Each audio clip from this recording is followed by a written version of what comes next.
ನಮಸ್ಕಾರ ವೀಕ್ಷಕರೇ, welcome back to important video ಅಂತ ಹೇಳ್ತಾ ಈ ವಿಡಿಯೋದಲ್ಲಿ ವೀಕ್ಷಕರೇ ರೇಷನ್ ಕಾರ್ಡ್ ಸಂಬಂಧಪಟ್ಟಂತೆ ರಾಜ್ಯ ಸರ್ಕಾರದವರು ಲಕ್ಷಾಂತರ ರೇಷನ್ ಕಾರ್ಡ್ಸ್ಗಳನ್ನು ಏನು ರದ್ದು ಮಾಡ್ತಾ ಇದ್ದಾರೆ. ಮತ್ತು ಏನಾದರೂ ನೀವು ಅಪ್ಲಿಕೇಶನ್ ಹಾಕಿದ್ರು ಸಹಿತ ರಿಜೆಕ್ಟ್ ಮಾಡ್ತಾ ಇದ್ದಾರೆ. ಯಾಕೆ ರಿಜೆಕ್ಟ್ ಮಾಡ್ತಾ ಇದ್ದಾರೆ, ಅಪ್ಲಿಕೇಶನನ್ನು ಯಾಕೆ ರದ್ದು ಮಾಡ್ತಾ ಇದ್ದಾರೆ, ನೀವು ರೇಷನ್ನ ತಗೋತಾ ಇದ್ರು ಸಹಿತ ರದ್ದು ಮಾಡ್ತಾ ಇದ್ದಾರೆ. ಗೃಹಲಕ್ಷ್ಮಿ ಯೋಜನೆ ಆಗಿರಲಿ, ಅನ್ನಭಾಗ್ಯ ಯೋಜನೆ ಆಗಿರಲಿ, ಒಂದು BPL ರೇಷನ್ ಕಾರ್ಡ್ಗೆ ಸಂಬಂಧಪಟ್ಟಂತೆ ಯಾವುದೇ ರೀತಿಯ ಸ್ಕೀಮ್ಸ್ಗಳು ಕೂಡ ನಿಮಗೆ ಬರೋದಿಲ್ಲ. ರೇಷನ್ ಕಾರ್ಡ್ ರದ್ದಾಗಿದ್ರೆ ರದ್ದು ಮಾಡಿದ ತಕ್ಷಣ ನಿಮಗೆ ನೋಟಿಫಿಕೇಶನ್ ಕೂಡ ಕೊಡಲ್ಲ, ನಿಮಗೆ ಯಾವುದೇ ರೀತಿಯ ಮಾಹಿತಿ ಕೂಡ ಗೊತ್ತಾಗಲ್ಲ ರದ್ದಾಗಿದೆ ಅಂತ. ನೀವು ಡೈರೆಕ್ಟಾಗಿ ರೇಷನ್ ತಗೊಳ್ಳಕ್ಕೆ ಹೋಗ್ತೀರಾ, ಅವಾಗನೇ ನಿಮ್ಗೆ ಗೊತ್ತಾಗೋದು. ಸೊ ಹೀಗಾಗಿ ಆ ಲಿಸ್ಟಲ್ಲಿ ಹೆಸರಿದೆ ಇಲ್ಲೋ ಎಂಬುದನ್ನು ನೀವು ಹೇಗೆ ಚೆಕ್ ಮಾಡ್ಕೊಳ್ಳೋದು, ನಿಮ್ಮ ಮೊಬೈಲಲ್ಲೇ ಚೆಕ್ ಮಾಡ್ಕೊಳ್ಳಿಕ್ಕೆ ಬರತ್ತೆ. ಅದು ಹೇಗೆ ಎಂಬುದನ್ನು ನಾನು ತಿಳಿಸ್ಕೊಡ್ತಾ ಇದ್ದೀನಿ. ಮತ್ತು ಈಗ ರಿಜೆಕ್ಟ್ ಮಾಡಲು ಕಾರಣಗಳೇನು, ಆ ಕಾರಣಗಳೇನು ಎಂಬುದನ್ನು ಕೂಡ ತಿಳಿಸ್ಕೊಡ್ತಾ ಇದ್ದೀನಿ. ಸೊ ಹೀಗಾಗಿ ತುಂಬಾ ಇಂಪಾರ್ಟೆಂಟ್ ಹಾಗೂ ಇಂಟ್ರೆಸ್ಟಿಂಗ್ ಅಂತಹ ಮಾಹಿತಿ ಇರುತ್ತೆ. ಅದಕ್ಕೆ ವಿಡಿಯೋನ ಮಧ್ಯೆ ಸ್ಕಿಪ್ ಮಾಡಬೇಡಿ. ಹಾಗೆ ಏನು ಯಾರು ಚಾನಲ್ಗೆ ಸಬ್ಸ್ಕ್ರೈಬ್ ಮಾಡಿಲ್ಲ ಬೇಗನೆ ಸಬ್ಸ್ಕ್ರೈಬ್ ಮಾಡ್ಕೊಂಡ್ಬಿಟ್ಟು ವಿಡಿಯೋ ಒಂದು ಲೈಕ್ ಕೊಟ್ಬಿಟ್ಟು ವಿಡಿಯೋ ನೋಡಿ. ಇದು ನನ್ನ ಕಡೆಯಿಂದ ರಿಕ್ವೆಸ್ಟ್ ಅಂತ ಅನ್ಕೊಳ್ಳಿ. ಸೊ ಈಗ ಡೈರೆಕ್ಟಾಗಿ ಪಾಯಿಂಟ್ಗೆ ಬಂದ್ಬಿಡೋಣ. ಇಲ್ಲಿ ನೋಡಿ ವೀಕ್ಷಕರೇ, ಮೊದಲನೇದಾಗಿ ರದ್ದು ಯಾಕೆ ಮಾಡ್ತಾ ಇದ್ದಾರೆ ಇದನ್ನು ನೀವು ಮೊದಲು ತಿಳ್ಕೊಬೇಕಾಗತ್ತೆ. ಸೊ ನಿಮ್ಮ ಇದೇ ಕಾರಣಗಳಿಂದ ನೀವು ರೇಷನ್ ಕಾರ್ಡನ್ನು ಮಾಡಿಸಿದ್ರೆ ನಿಮ್ಮದು ಕೂಡ ರದ್ದು ಆಗಿರ್ಬೋದು ಎಂಬುದು ನಿಮಗೆ ಕ್ಲೂ ಸಿಗುತ್ತೆ.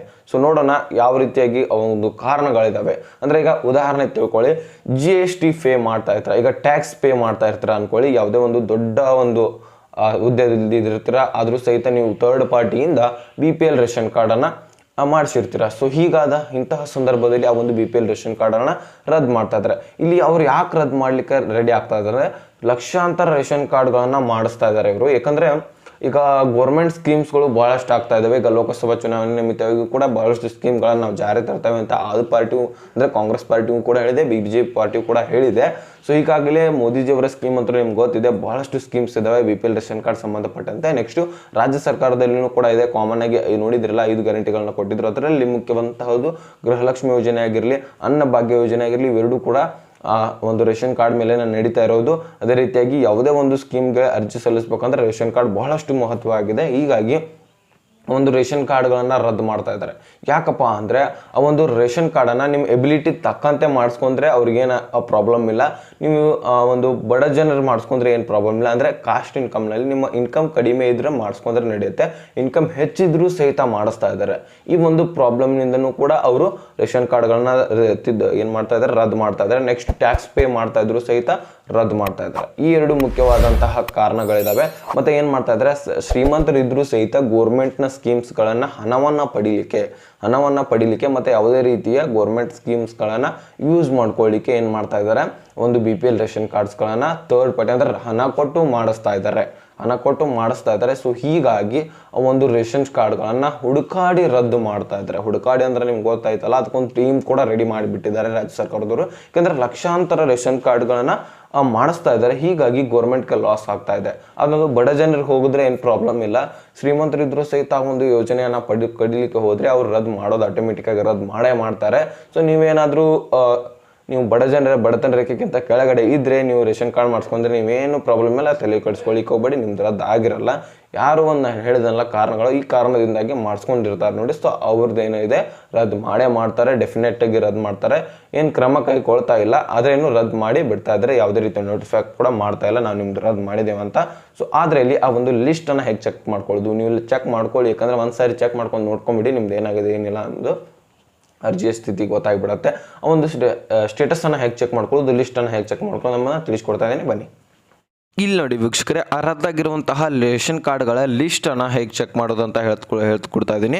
ಇಲ್ಲಿ ನೋಡಿ, ಡೈರೆಕ್ಟಾಗಿ ಈ ಅಫಿಸಿಯಲ್ ವೆಬ್ಸೈಟ್ಗೆ ಬರಬೇಕಾಗತ್ತೆ. ನೀವು ಈ ವೆಬ್ಸೈಟ್ ಲಿಂಕನ್ನು ಡಿಸ್ಕ್ರಿಪ್ಷನಲ್ಲಿ ಕೊಟ್ಟಿರ್ತಾನೆ, ಅಲ್ಲಿಂದ ಡೈರೆಕ್ಟಾಗಿ ಇಲ್ಲಿಯೇ ಬಂದುಬಿಡ್ತೀರಾ. ಇಲ್ಲಿ ನೋಡಿ, ಆಹಾರ ನಾಗರಿಕ ಸರಬರಾಜು ಮತ್ತು ಗ್ರಾಹಕ ವ್ಯವಹಾರಗಳ ಇಲಾಖೆ ಅಂತ ಇದೆ. ಸೊ ಈ ವೆಬ್ಸೈಟ್ಗೆ ಬಂದ ತಕ್ಷಣ ನೀವೇನು ಮಾಡಬೇಕು, ಇಲ್ಲಿ ಸೈಡ್ 3 ಡಾಟ್ಸ್ ಇದ್ದಾವೆ ನೋಡಿ. ಸೊ ಈ ಡಾಟ್ಸ್ ಮೇಲೆ ಕ್ಲಿಕ್ ಮಾಡಿದ ತಕ್ಷಣ ಈ ರೇಷನ್ ಕಾರ್ಡ್ ಅಂತ ಇದೆ, ಇದ್ರ ಮೇಲೆ ಕ್ಲಿಕ್ ಮಾಡಬೇಕು. ಇದ್ರ ಮೇಲೆ ಕ್ಲಿಕ್ ಮಾಡಿದ ತಕ್ಷಣ ಇಲ್ಲಿ ನೋಡಿ, show ration card, show allotment, show ration lifting status ಅಂತ ಇದೆ.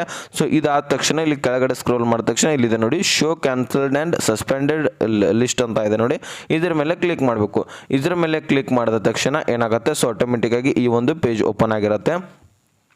ಈ ಒಂದು ಪೇಜ್ ಓಪನ್ ಆಗಿದೆ ನೋಡಿ ಇಲ್ಲಿ. ಸೊ ಈ ಒಂದು ಪೇಜ್ ಓಪನ್ ಆದ ತಕ್ಷಣ ನೀವೇನು ಮಾಡಬೇಕು, ಆಟೋಮೆಟಿಕ್ಕಾಗಿ ನಿಮ್ಗೆ ಗೊತ್ತಾಗುತ್ತೆ. ಇಲ್ಲಿ ನೋಡಿ ಡಿಸ್ಟಿಕನ್ನು ನೀವು ಸೆಲೆಕ್ಟ್ ಮಾಡಬೇಕಾಗತ್ತೆ. ನಮ್ದು ಏನಿದೆ ಬೆಳಗಾವಿ ಇದೆ, ಬೆಳಗಾವಿ ಡಿಸ್ಟಿಕನ್ನು ಸೆಲೆಕ್ಟ್ ಮಾಡ್ಕೊಂಡಿವಿ. ನೆಕ್ಸ್ಟು ತಾಲೂಕನ್ನು ಏನಿದೆಲ್ಲ ತಾಲೂಕು ಸೆಲೆಕ್ಟ್ ಮಾಡ್ಕೋಬೇಕಾಗತ್ತೆ. ಹತ್ತನೆಯನ್ನು ಸೆಲೆಕ್ಟ್ ಮಾಡ್ಕೊಂಡಿವಿ. ನೆಕ್ಸ್ಟು ಇಲ್ಲಿ ಮಂತು ಅಂದರೆ ಈ ಒಂದು ತಿಂಗಳದ ಮೇ ಇದೆ ಅಲ್ವಾ, ಹಿಂದಿನ ಮಂತೆ ನಾವು ಸೆಲೆಕ್ಟ್ ಮಾಡ್ಕೊಳ್ಳೋಣ. ಹಿಂದಿನ ತಿಂಗಳಲ್ಲಿ ಎಷ್ಟು ಲಿಸ್ಟು ಕ್ಯಾನ್ಸಲ್ಡ್ ಆಗಿದೆ ಎಂಬುದನ್ನು ನೋಡೋಣ. ಇಲ್ಲಿ ನೋಡಿ ಏಪ್ರಿಲ್ ತಿಂಗಳದು ಸೆಲೆಕ್ಟ್ ಮಾಡ್ಕೊಂಡ ತಕ್ಷಣ ನೆಕ್ಸ್ಟು ಇಲ್ಲಿ 2024 ಇದೇ ಇರುತ್ತೆ. ಅದನ್ನು ಕೂಡ ನೀವು ಸೆಲೆಕ್ಟ್ ಮಾಡ್ಕೊಳ್ಳೋದು ಹೋದ ವರ್ಷ ನೋಡೋದಿದ್ರೆ ಈ ವರ್ಷದಿಂದ ಅಷ್ಟೇ ನೋಡಬೇಕಾಗತ್ತೆ, ಈ ತಿಂಗಳದು ಹೋದ ತಿಂಗಳದು. ಇಲ್ಲಿ ನೋಡಿ ನೆಕ್ಸ್ಟ್ ಇದಾದಮೇಲೆ ಇಲ್ಲಿ ಗೋ ಅಂತ ಇದೆ ನೋಡಿ, ಗೋ ಅಂತ ಮೇಲೆ ಕ್ಲಿಕ್ ಮಾಡಬೇಕಾಗತ್ತೆ. ಗೋ ಅಂತ ಕ್ಲಿಕ್ ಮಾಡಿದ ತಕ್ಷಣವೇ ಈ ಕೆಳಗಡೆ ಒಂದು ಪೇಜ್ ಬಂದುಬಿಡುತ್ತೆ. ಯಾರ್ಯಾರ್ದು ಲಿಸ್ಟು ಕ್ಯಾನ್ಸಲ್ಡು ಸಸ್ಪೆಂಡ್ ಆಗಿದಾವೆ ನೋಡಿ, ರದ್ದು ಮಾಡಿದಾರೆ ನೋಡಿ, ಆ ಒಂದು ಲಿಸ್ಟ್ ಬಂದುಬಿಡುತ್ತೆ ನೋಡಿ. ಇಲ್ಲಿ ಸಾವಿತ್ರಿ ನಾಯ್ಕ್ ಅಂತ ಇದೆ ನೋಡಿ. ಈ ಥರ ಒಂದು ಯಾರ್ಯಾರ್ದು ಒಂದು ನಿಮ್ಮ ತಾಲೂಕಿನಲ್ಲಿ ನಿಮ್ಮದು ಕ್ಯಾನ್ಸಲ್ಡ್ ಆಗಿರ್ತವೆ, ಇಡೀ ತಾಲೂಕಿನಲ್ಲಿಯೇ ಲಿಸ್ಟ್ ಪೂರ ಬಂದುಬಿಡುತ್ತೆ. ಆ ಒಂದು ಲಿಸ್ಟ್ನಲ್ಲಿ ನಿಮ್ಮ ಹೆಸರಿದ್ದರೆ ನಿಮ್ಮದು ಕ್ಯಾನ್ಸಲ್ ಆಗಿದೆ ಅಂತ ಅರ್ಥ. ಓಕೆನಾ, ಡೈರೆಕ್ಟಾಗಿ ನೀವು ಇಲ್ಲೇ ತಿಳ್ಕೊಂಬಿಡ್ಬೋದು. ಈ ಒಂದು ಲಿಸ್ಟ್ನಲ್ಲಿ ನಿಮ್ಮ ಹೆಸರಿದೆಯೋ ಇದ್ದರೆ ನಿಮ್ಮ ಒಂದು ರೇಷನ್ ಕಾರ್ಡು ರದ್ದಾಗಿದೆ ಅಂತ ಅರ್ಥ. ಮುಂದಿನ ತಿಂಗಳು ಹಿಡ್ಕೊಂಡು ರೇಷನ್ ಕೂಡ ಬರಲ್ಲ, ಅನ್ನಭಾಗ್ಯ ಯೋಜನೆ ಕೂಡ ಬರಲ್ಲ, ಈ ಕಡೆಗೆ ಗೃಹಲಕ್ಷ್ಮಿ ಯೋಜನೆ ಬರಲ್ಲ, ರೇಷನ್ ಕಾರ್ಡ್ಗೆ ಸಂಬಂಧಪಟ್ಟಂತೆ ಯಾವುದೇ ರೀತಿಯ ಸ್ಕೀಮ್ಸ್ ನಿಮಗೆ ಅನ್ವಯಿಸೋದಿಲ್ಲ ಅಂತ ಅಂದ್ಕೊಳ್ಳಿ.